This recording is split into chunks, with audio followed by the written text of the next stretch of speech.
மீன் குழம்புக்கு பார்ப்போம். இதயம் நல்லெண்ணெய் கடைக்கு போகும்போது ஆஃபரில் கொடுத்தாங்க. 1/2 லிட்ரு நல்லா கொஞ்சம் எண்ணெய் இதயம் நல்லெண்ணெய். மீன் குழம்பு கொஞ்சம் கூட தான் விடணும். இந்த இடத்துல எண்ணெய் கூட விடுறோன்னு நம்ம யோசிக்க வேண்டாம், குழம்பு டேஸ்ட்டாக இருக்கும். அதனால் இதயம் நல்லெண்ணெய் கொஞ்சம் கூடையே விட்டுருக்கேன். மீன் குழம்புக்கு பண்ணுறேன். இப்போ கடுகு போட்டுட்டு,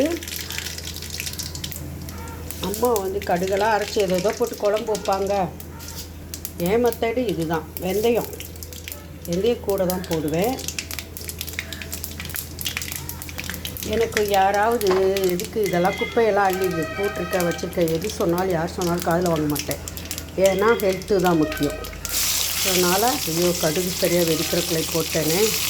இப்போ நல்ல ஒரு சாம்பார் வெங்காயத்தை நிறைய போடுறோமா, பச்சை மிளகாய் போட்டுட்டு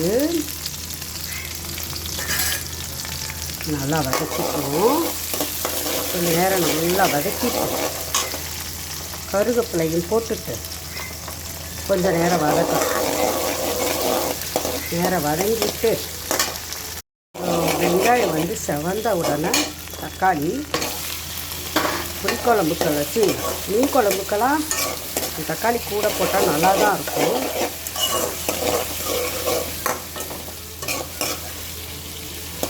மக்கள் ஏதோ பேசுவாங்க, தக்காளியை கூட போட்டால் இனிப்பு வந்துடும், வாசம் வந்துடுமோ, வெள்ளைப்பூட கூட போட்டால் வெள்ளைப்பூடு நாற்றம் வந்துடுமோ.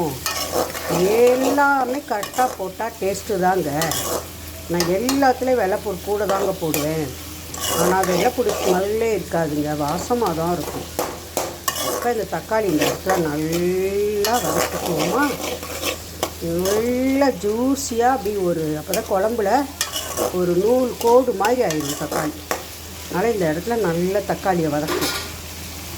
தக்காளி நல்லா வதங்கினோன்னே நான் ரொம்ப நேரம் போட்டேன். வதங்கினோடனே புளி ஊற்ற வேண்டியதான். புளி நம்ம தண்ணியை இந்த இடத்துல தான் நம்ம தண்ணியை தான் புளி ஊற்றணும். ஏன்னா இந்த குழம்பு இன்னும் தண்ணி நான் வடிகட்டி ஊற்ற போகிறேன். புளியை திப்பியாக தண்ணி இந்த இடத்துல நம்ம நிறைய ஊற்றிக்கணும். தண்ணியை தான் வைக்கணும் மீன் குழம்பு, ஏன்னா அது சுண்டும். ரொம்ப பேசுகிறேன்னு நினைக்காதீங்க, எல்லா டிப்ஸையும் சொல்லி கொடுக்கணுங்கிறதுக்காக தான் பேசுகிறேன். இந்த இடத்துல நம்ம மிளகாப்பொடி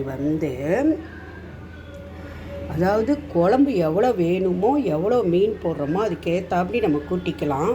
நானே பண்ணுற மிஸ்டேக் என்னென்னா, காரத்தை கம்மி பண்ணி போட்டேன்.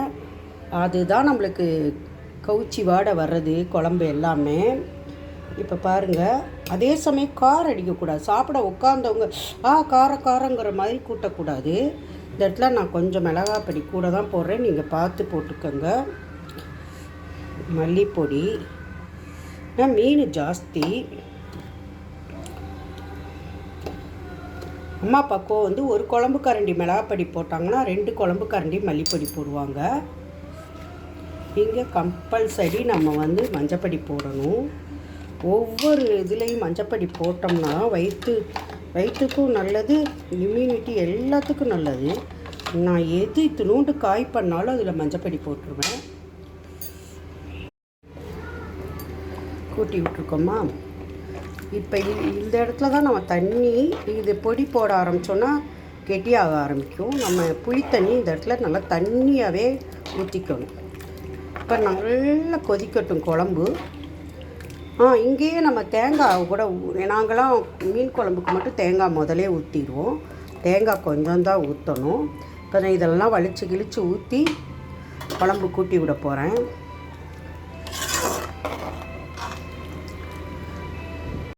உப்பு கொஞ்சம் நிதானமாக போடணும். குழம்புல உப்பை வாரி போடுறது டேஸ்ட்டுக்காக போடுவாங்க. நம்ம எப்படி வேணாலும் போட்டுக்கலாம். பார்த்து நிதானமாக தான் நான் உப்பு போட்டிருக்கேன். இந்த இடத்துல குழம்பை நல்லா தண்ணியாக கரைச்சிக்க வேண்டியதான். இப்போ நல்லா கொதிக்கட்டும். தேங்காய் எல்லாமே ஊற்றியாச்சு. மீன் குழம்புக்கு மட்டும் தேங்காய் நம்ம முன்னாடியே ஊற்றிடலாம். நல்லா கொதிக்கட்டும், பச்சை வாசனை போக குழம்பு. ரொம்ப நேரம் நல்லா கொதித்ததுக்கப்புறம்தான் நம்ம எப்பயுமே இங்கே மீன் போடணும். மீன் நிறைய இருக்கிறனால மீன் போடுறேன்னா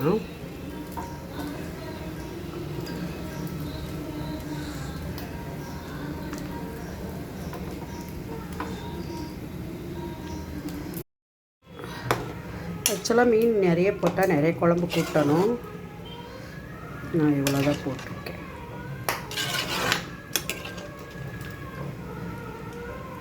மீன் குழம்பு வச்சாச்சு. நல்லா கொதிக்கட்டும். மீன் குழம்பு எப்படி இருக்குது பார்த்தீங்களா? இந்த குழம்பு வந்து ஒரு 7-8 பேர் சாப்பிட்லாம். தண்ணியாக தான் குழம்பு வச்சுருக்கேன். கொஞ்சம் கடைசியில் வந்து நம்ம அனல்லே போட்டுறணும் அடுப்பை. அதே சமயம் கீழ் சைடாக அடிப்பிடிச்சிக்காமல் பார்த்துக்கணும். குழம்பு தண்ணியாக இருக்கிறதுனால அடிப்பிடிக்காது. இந்த மீன் குழம்பு ரெடி. ஒரு 7-8 பேருக்கு மேலேயே சாப்பிட்லாம் இந்த குழம்பு.